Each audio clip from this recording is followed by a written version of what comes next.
पंच पुष्प में से एक पुष्प पारिजात का फूल,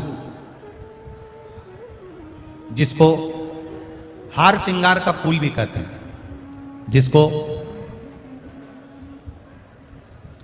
शिडली का फूल भी कहते हैं। हार श्रृंगार का फूल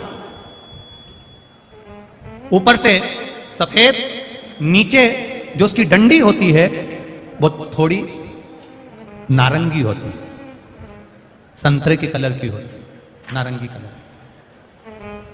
महाराज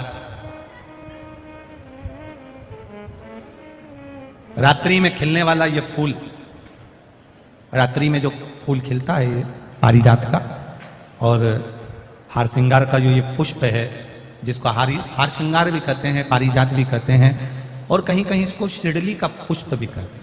ऊपर से सफेद होता है, नीचे उसकी जो डंडी होती है वो नारंगी कलर की होती है। शिव महापुराण का चरित्र कह रहा,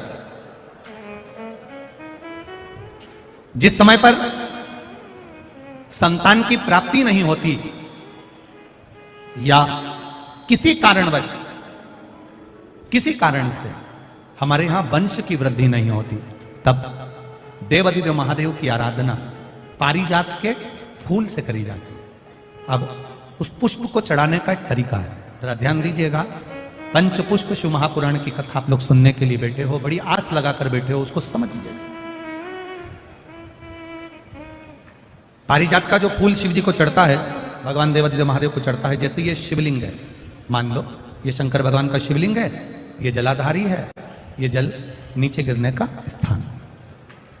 आप लोगों ने पहले कथा सुनी है ना सबने, आपको सबको मालूम होगा। राइट में गणेश जी का स्थान, लेफ्ट में कार्तिकेय का स्थान, बीच में अशोक सुंदरी की जगह। जहां पर यह शिवलिंग रखा है वो माता पार्वती जी का हस्त कमल, शिवलिंग के रूप में, शंकर भगवान के रूप में यह शिवलिंग है। ऊपर से जो एक एक बूंद जलाधारी नीचे गिरती है वो शंकर भगवान की 5 लड़कियां, जया, विषहरा, शामली बारी, दौतली और देव, ये शंकर जी की 5 बेटियां। वंश वृद्धि के लिए, कार्य सिद्धि के लिए, वैभव प्राप्ति के लिए, या अपने हृदय की सुख समृद्धि के लिए, संतान प्राप्ति के लिए पारिजात हार श्रृंगार के फूल की शिव जी को आराधना होती है। हार श्रृंगार का जो पुष्प होता है, अशोक सुंदरी वाली जगह पर हम पारिजात के पुष्प को समर्पित करते हैं। उसकी डंडी का जो मुख है वो शिवलिंग की ओर होता है जब अपन अशोक सुंदरी पर चढ़ाते हैं, और फूल का मुख इधर होता है। वापिस उसी पारिजात के पुष्प को उठाकर हम माता पार्वती जी के हस्त कमल पर, जो गोल हस्त कमल है, वहां समर्पित करते हैं। उस जगह पर माता पार्वती जी की ओर से जो पुष्प समर्पित किया जाता है, उसकी डंडी पारिजात की हमारी ओर होती है, पुष्प का मुख महादेव की ओर होता है। तीसरी जगह, जब हम पारिजात के पुष्प को अशोक सुंदरी पे से उठाकर जगत जननी के हस्त कमल पर रखते हैं, हस्त कमल पे से उठाकर देवादिदेव महादेव के शिवलिंग पर रखते हैं, उस समय पर पारिजात के पुष्प की डंडी शिवलिंग के ऊपर होती है और फूल का मुख अपनी ओर होता है। इस जगह पर पारिजात के पुष्प की डंडी के केसर से ही महादेव को त्रिपुंड लगाया जाता है और महादेव से प्रार्थना करी जाती है। अब पारिजात के फूल का केसर कैसे बनाना है वो भी एक बार आप लोग अच्छे से समझे। जैसे मान लो अभी पारिजात का तो फूल यहां पर नहीं है, पर आप टीवी पर दर्शन कर रहे होंगे।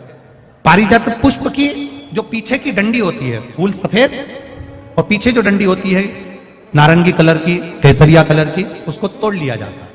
तोड़कर ऐसी 25-50 फूल की पीछे की डंडी को तोड़कर उसको रख दिया जाता। उसको धूप में नहीं सुखाते, केवल घर में उसको एक कटोरी में या थाली में रख दो, वो धीरे धीरे सूख जाएगा। सूखने के बाद उसको पीस लो, पीसकर उसका चंदन तैयार हो जाएगा पारिजात फूल की उस डंडी का। और जिस समय वंश के लिए, सिद्धि के लिए, कार्य सिद्धि के लिए या वैभव प्राप्ति के लिए हम पारिजात का पुष्प देवादिदेव महादेव को समर्पित करते हैं, उस समय इसी को पानी में घोलकर देवादिदेव महादेव को जब आप लगाएंगे तो जैसे केसर घुलती है, केसर का जैसे कलर होता है, केसर जैसी सुगंध करती है, वैसे की वैसे ही ये पारिजात की जो डंडी आप लोगों ने सुखाई है, वही डंडी का जो चंदन बनाया है, शिव जी को लेपन करा है, उस समय पर अपने हृदय की बात आपने जो देवादिदेव महादेव को कही है, बस वही सुगंध हमारे जीवन में आना प्रारंभ हो जाती है। वो पारिजात, हार श्रृंगार। अब जरा ध्यान दीजिएगा, हार श्रृंगार के पुष्प, पारिजात का जो पुष्प है, सोमवार की अष्टमी पड़ने पर यदि हम देवादिदेव महादेव की पारिजात के फूल से आराधना करते हैं, स्मरण करते हैं, तो उसका फल भी हमें अधिक प्राप्त होता है। पारिजात का पुष्प, हम तो यहां तक कहेंगे अगर आपके यहां हार श्रृंगार का पेड़ लगा हो, पारिजात का पुष्प यदि आपके यहां होता हो, रात को खिलता है, सवेरे मिलता है, ऐसा पारिजात का अगर वृक्ष आपके यहां लगा हो तो प्रयास करना। 12 महीने शिवरात्रि आती है, बोलो आती कि नहीं आती? आती है ना 12 महीने। 12 महीने शिवरात्रि आती है। कैलेंडर पर एक गोला बनाकर रख देना कि हमको ये शिवरात्रि आई है, हर महीने की शिवरात्रि तुम्हारे ध्यान में रहेगी। एक पारिजात का पुष्प, हार श्रृंगार का पुष्प, एक अगर देवादिदेव महादेव को आपने चढ़ाना चालू कर दिया, समर्पित करना प्रारंभ कर दिया, तो आपको पीछे पलट कर देखने की जरूरत नहीं पड़ेगी, महादेव हाथ पकड़ ही रहता। पारिजात का पुष्प शिव को समर्पित।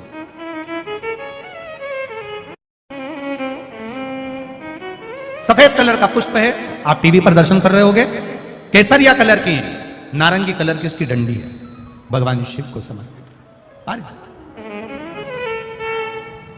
जब हम देवादिदेव महादेव को जल समर्पित करते हैं, भगवान शंकर को जब हम जल चढ़ाते हैं, उस समय पर भी भगवान को, अगर तुम्हारे पास में थोड़ा सा पारिजात की जो डंडी है सुखाई है, आपने पारिजात फूल के नीचे की जो डंडी है उसको तुमने सुखाकर अगर चंदन बनाया है, तो वो चंदन आप प्रतिदिन भी देवादिदेव महादेव को समर्पित कर सकते हो। पारिजात पुष्प।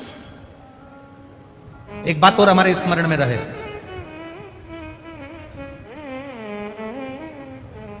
भगवान शिव को जो ये 5 तरह के पुष्प समर्पित करे जाते हैं, इन पुष्पों की डंडी जो पीछे लगी होती है, इसको तोड़ा नहीं जाता शिव जी को चढ़ाते समय, इसका स्मरण आपको रहे। 3 शिवालय ऐसे हैं जहां पर पारिजात के पुष्प को समर्पित कर देने से, भगवान शंकर को अगर पारिजात का पुष्प समर्पित किया जाता है तो मनवांछित फल की प्राप्ति होती है। पहला, मां नर्मदा से निकला हुआ कंकर नर्मदेश्वर महादेव। अगर कहीं नर्मदा जी के कंकर से शिवलिंग बना हुआ है तो मां नर्मदा के शिवलिंग पर पारिजात का पुष्प समर्पित होता है। दूसरा, जो शिवालय एकांत में हो, एकांतेश्वर महादेव जो एकांत में बैठे हो, भले ओटले पर बैठे हो, अकेले बैठे हो, एकांत में बैठे हो, वो एकांतेश्वर महादेव पर भी पारिजात का पुष्प समर्पित कर देने से, अगर कोई अदालत का कोर्ट केस होता है तो बाबा देवादिदेव महादेव का मात्र पारिजात पुष्प का स्मरण या उसको समर्पित कर देने से भी फल की प्राप्ति होती है। तीसरा, ऐसा शिवालय जो नदी के तट पर हो, सरोवर के तट पर हो, कुंड के तट पर हो, बावड़ी के तट पर हो, कुएं के तट पर हो। आप सब लोग तो ग्रामीण क्षेत्र के निवासी हैं, और जितने लोग भी कथा सुन रहे हैं आस्था चैनल पर, फेसबुक, यूट्यूब पर, सबके स्मरण में होगा, पहले हमारे जो पूर्वज होते थे वो कुआं बावड़ी के पास में शंकर जी का शिवलिंग रख देते थे। ध्यान में होगा, जिसको स्मरण में होगा उसको मालूम होगा। शिवलिंग लाते थे और जहां कुआं होता था, बावड़ी होता था, तालाब होता था, नदी होती थी, उसके तट पर, उसके पास में शिवलिंग रख देते थे। कारण क्या है? किसी जलाशय, कुआं, बावड़ी, तालाब, नदी, सरोवर, इसके पास में जो शिवलिंग होता है, उस शिव